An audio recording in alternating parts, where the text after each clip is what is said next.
Anybody else?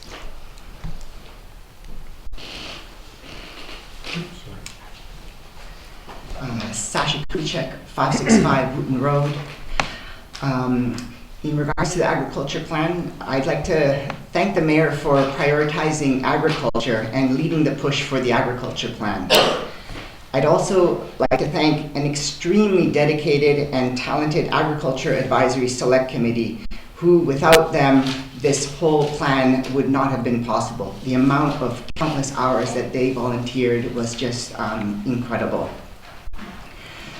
The district's plan is an elite club, as our consultant has made over 30 agriculture plans throughout the province. Many of these districts are now agriculture leaders within the province. There was so much momentum, engagement, and transparency, teamwork in making this plan. There was also a lot of hope for what the future would lay ahead. Unfortunately, all this came to a grinding halt one meeting this spring. 5 months of missed opportunities, an entire growing season. I'm hopeful this council can put behind them the missed opportunities of those 5 months and approve the plan tonight. The agriculture potential for Metchosin is amazing. We have a good plan. Let's move ahead. Thank you. Thank you very much. Anyone else?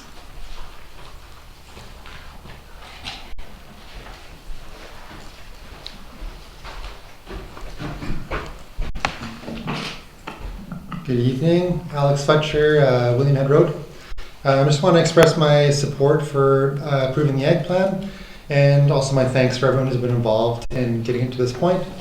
The ag plan's been a long time coming. It's been, the ag committee was formed around 2009 with a mandate to develop an ag plan. And so it's taken a long time to get here, but it's how it goes sometimes with these things. It's a long process, and this is just one step in hopefully several steps of taking action to improve agriculture in Metchosin. The ag plan is a really important tool for us to be able to access funding, and it's already been a really valuable tool to sort of strengthen the ag community, define goals and visions, and also identify some of the opportunities and potential. One of the big takeaways for me from the process was just how much appetite there is for collaboration with farming in Metchosin, support, and just huge potential for what we could build on what we've already got. We really need more resources, more capacity. Farmers are maxed out. There's potential, but we need the boost, and this plan is an important part for us to be able to access the resources needed to take actions and sort of strengthen farming in Metchosin. Many thanks to all of you for taking the time to look at this. It could have been easy to rubber stamp it and put it on the shelf, but I appreciate the sort of time taken to give it consideration, strengthen it, add to it, and also that you can feel ownership over it. I hope that by taking this extra time with it, we're able to pass it unanimously and have that extra level of support and momentum going forward. And big thanks to everyone who's been involved, the community members, the agricultural community, the ag committee members, Robin Tunnicliffe, who was the ag chair, Mary Therese, who did a big part in pushing this and getting the funding for this to happen, Shelley for the liaison with the ag committee. Also, a big thanks to Bilston Creek Farm, who sponsored a lot of the venue for the meetings that took place. Big thanks to Metchosin staff who have been part of this, and it was a bit tricky with a sort of turnover in the CAO position, so that was a challenge that we were able to work through, and special thanks for making that happen to Bob and to everyone at Metchosin staff. I probably missed a few people, but there was a lot of people involved and a lot of thanks to go around. Thank you. Thank you.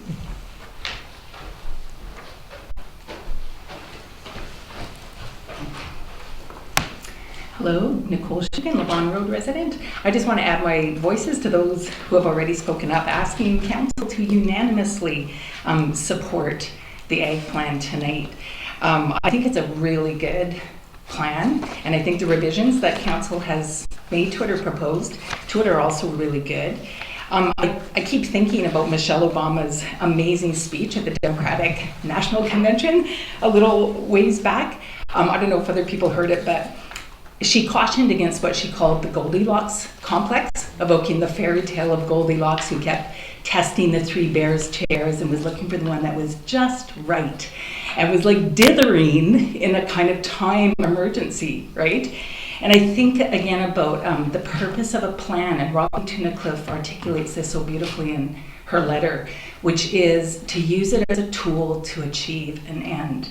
And the climate plan is a tool that is meant to prompt swift action in a climate emergency. And this plan is also, I think, a tool meant to prompt swift action and opportunities for funding and grants in a time of food insecurity and agricultural need. So yes, I hope it will pass tonight, and thanks for everyone's work. Thank you. Anybody else like to have a chat at the mic? Okay, seeing no other participation, we'll move on to the reports. So page 3 is the Metchosin Agricultural Area Plan.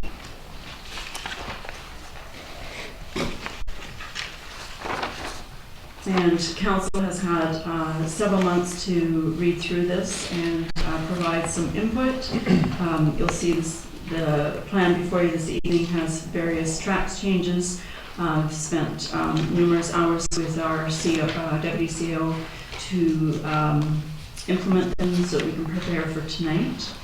And so here we are. We've heard from the Agricultural Committee and some residents on the value of this plan. It has been, yes, a long time coming. A lot of work has gone into it, and some very positive outcomes, I believe, with the public engagement component and brainstorming from various different facets of farmers, large and small. So looking forward to this being a lift-off to the next chapter of Metchosin agriculture.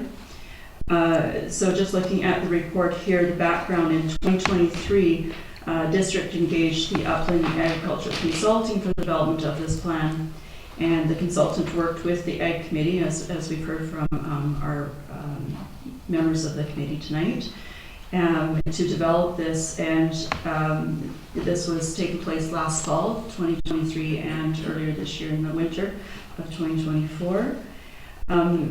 The agriculture plan was presented to the Finance Committee in May, and our mandate, or our resolution following that, was that the committee submit edits, corrections, and comments to the chair, and that has been done. So here we are. At this committee, I'm going to ask the committee if there's any further discussion on this plan that you would like to address at this time. Councillor Gray. I'm happy to make a motion of the staff recommendation that the committee accept the proposed changes to the Metchosin Agricultural Area Plan and recommend Council approve the Metchosin Agricultural Plan as amended. And we have a seconder. Moved by Councillor Gray, seconded by Councillor Shukin. Any further discussion? Or not, sorry, Councillor F. Thinking Sherry. Whatever. Sherry. Yeah. Shukin. Councillor F. Any other comments? Marilyn. Thank you. I'm happy to see this come to this time. As Alex Fletcher mentioned, it was the mandate of the Agricultural Committee in 2009 to develop an agricultural plan. We mobilized in 2021 to organize an agricultural forum to see if there was appetite within the Agricultural Committee for developing an agricultural plan. The forum was held in April of 2022, and then we managed to put, thanks to this council, the money in the budget for the planner, or for the author of the agricultural plan, the consultant, And I'm pleased that the stakeholders, the farmers themselves, like the plan. They had some comments at the forum that was held at Millstone Creek earlier this year. And I'm just so pleased that this is coming to fruition finally. It's a long time coming. So thank you for your support. Councillor Shukin. Thank you very much, and yeah, very much prepared to support this motion.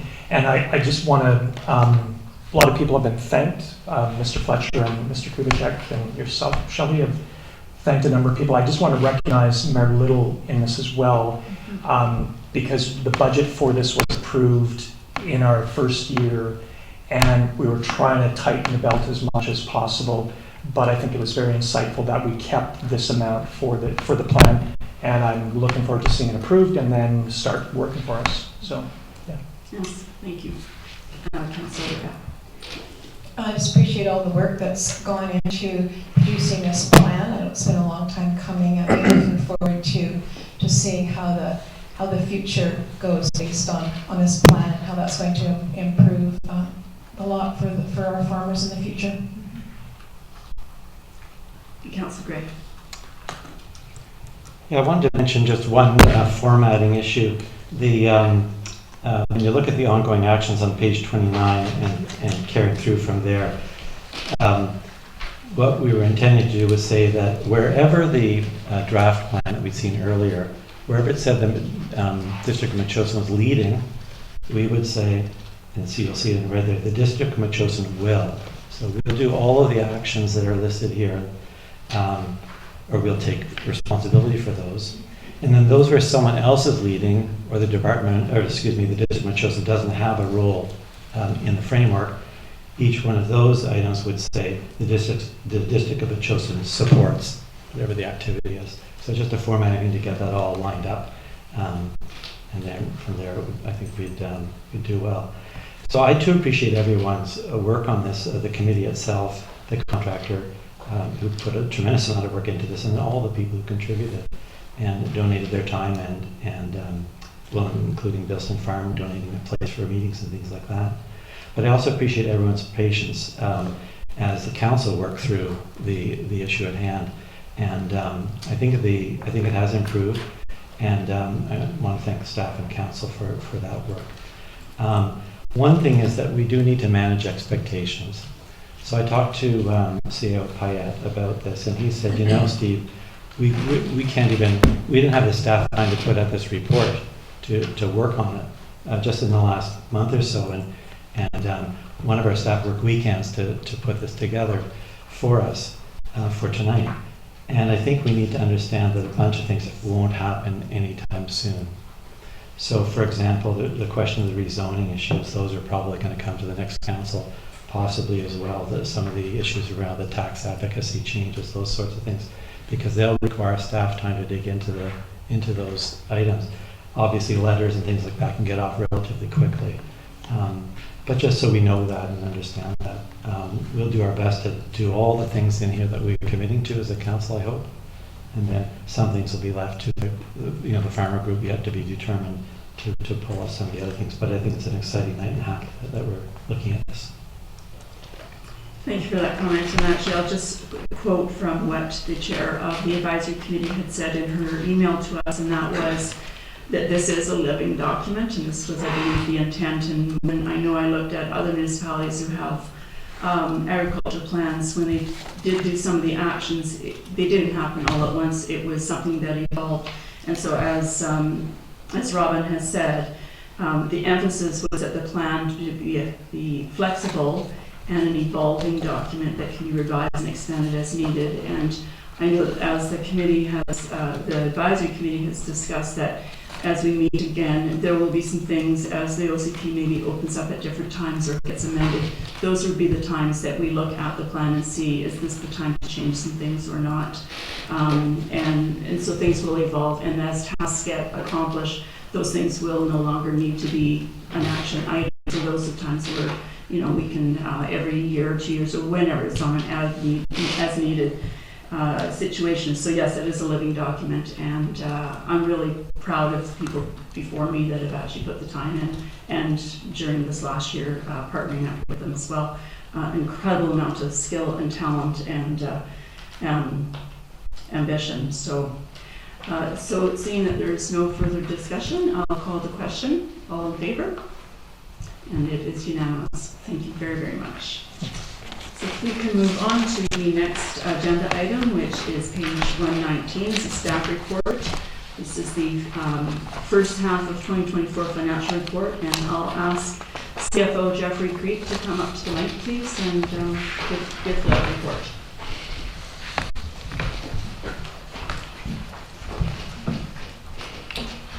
Thank you, Mayor and Council. So after getting here and then reviewing all the budget information and the actual expenditures throughout the year, everything's looking pretty good. Our revenue higher than expected. Thanks mostly to the province handing out 3 years of climate action money to provide some stability in knowing that what we can spend going forward. And then our subdivision revenue was exceeded budget by $50,000 because of the Beckingham subdivision. Expenses, they're right on target, like halfway through the year, we're at 50%. So on a line by line item, some are higher than they should be, but overall, everything's still coming in line with what you had projected at the start of the year. A few items that we would kind of want to take a look at is, as Councillor Gray mentioned, doing these reports on a weekend does involve overtime for staff, and there was quite a bit of overtime for our finance staff at the start of the year. Now that I'm here and helping out everybody, we should be able to lower that going forward and in the future, along with our contracting expenses from the Sam Weller, who was helping out with all the CFO roles there as well, and fire departments, the public education, uniforms and training, equipment maintenance, general operations. Good things to be spending money on, but maybe something that you could be looking at in the future. But thanks to Stephanie, she's done a great job getting grants that help cover some of those costs, which haven't been budgeted for. So we did get the extra revenue coming from that as well. And then one thing I did want to kind of mention was, due to the trouble getting contractors and the lack of staff time, we are kind of behind on our capital spending for the year. And if we don't get that corrected, this could just end up piling up over years, increasing our costs, because everything does go up every year due to inflation and all the other factors. So doing it now is certainly cheaper than doing it 2 or 3 or 5 years from now. So something to consider, maybe looking at the 2025 budget that we'll be bringing up in the near future here. Any questions? Councillor Gray? Yeah, I just wanted to clarify, Jeffrey, Mr. Lamb asked the question, but when you look at the spreadsheets, it's really the second column it says year-to-date budget and it should read annual budget. Correct. Yeah. Yeah, that's just a problem with our coding. Going forward for next year, I can input it a little bit better so it does show actually year-to-date budget rather than just the whole into 1 year. That makes it helpful to read it that way. And we talked earlier today, and I think you're going to take a look and see, if we remove those 3 years of climate funding, what would our revenues look like? Rather than 117% of budget, it would be lower. Yeah, so I'm thinking there that money generally just flows into a reserve at the moment, so it doesn't help us in terms of the budget this year. correct. We don't have any projects currently scheduled to use that funding, so that'll go into a reserve at the end of the year. We'll do a big transfer and then just wait for something to come up in 25, 26. They do want the money spent by the end of March 2028. So that would be something to consider. If we remove that, we'd be at 101% without the climate action. I went a little bit further in that I removed the revenues that we didn't have a budget for. And when accounting for that, we'd be at 95.7%. But I did see that like our school lease revenue was above budget by 13%, and then again the subdivision, and then what we'll see in the third quarter report is that our PILT revenue was also higher than expected. So things are looking good in that regard. Any questions? Any other questions, committee? No? Thank you very much. You're welcome. Appreciate it. Thank you. Councillor Craig. Yeah, so I was just interested to see, particularly the fire department, expenses greater than what we were anticipating in our budget.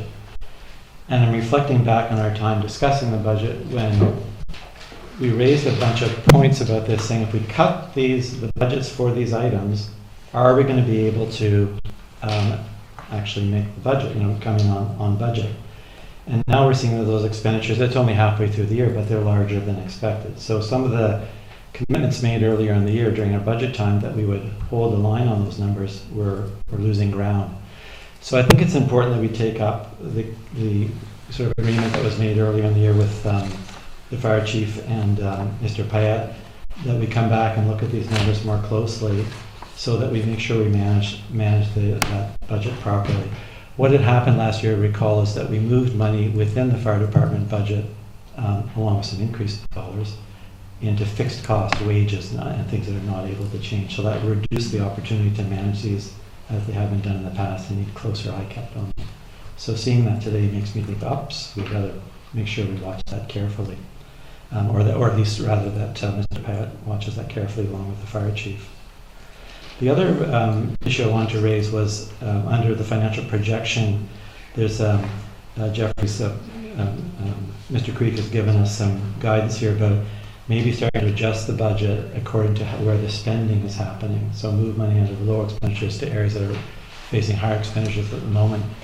And I spoke to Mr. Creek earlier today to offer my view, which is to be cautious about that, because that tends to reward management that's not keeping close eye on their budgets. In other words, if you overspend your budget, you get rewarded by getting money moved into that area. So I think we've had a conversation. I think it's a question of just watching that carefully and working with Mr. Pyatt and Mr. Greek and just seeing where we get with all of it. But I just don't want to see that us move all the budget around just according to overspending. Thank you. Anybody else have any comments about this? It's a report. Okay, seeing none, there's a recommendation that this report be received for information. So we can have a motion. Moved by Councillor Gray and seconded by Mayor Little. All in favor? Carried. Thank you. Okay, and so we're on page 131. We have correspondence from the Agriculture Advisory Committee Chair, who's Robin Tunnicliffe, supporting and giving some background information on moving the plan, and I'll ask just that we receive that from information as well. Make a motion to receive and add a comment. Okay, moved by Councillor Gray, seconded by Councillor Shukin. And your comments? Yeah, well, thanks to Ms. Tunnicliffe for her note.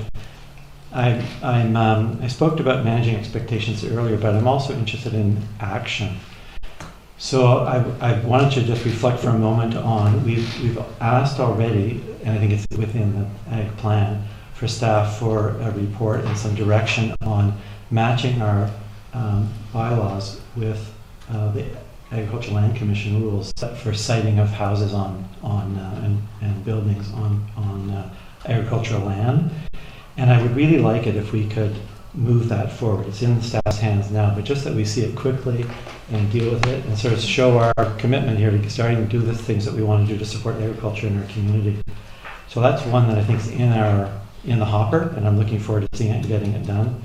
We've also made a motion about banning biosolids, and that is really important to agricultural people. We know we got a letter from Ms. Tunnicliffe about that earlier, and so if we can move that forward, that would be a really nice show too of things that are already in place to deal with in agriculture. Let's get them done as soon as we can. We got a predator letter off with a letter about human-wildlife conflict, so that's great news. And then I wondered if we might hear back, maybe not tonight, but about whatever happened about the correspondence we got from the Ag Committee and about the farm market that Councillor Johnson and Mayor Little were working on, so we could hear just where that's at, what we're going to do next. Thank you. Okay, so I can say that the Mayor and I actually just discussed this at our meeting last week, that we will have a future meeting again with 2 representatives of the Ag Committee and 2 representatives of Metchosin Producers Association to follow up on the spring meeting that we had.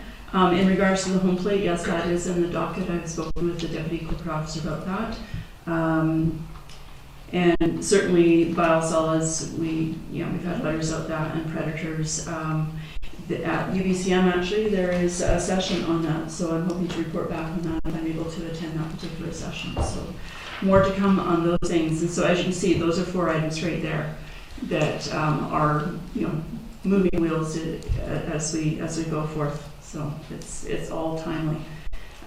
So speaking of timely, I would like to ask for an adjournment to this meeting, please. Moved by Councillor Shukin and seconded by Mayor Little. All in favor? Passed. Thank you very much.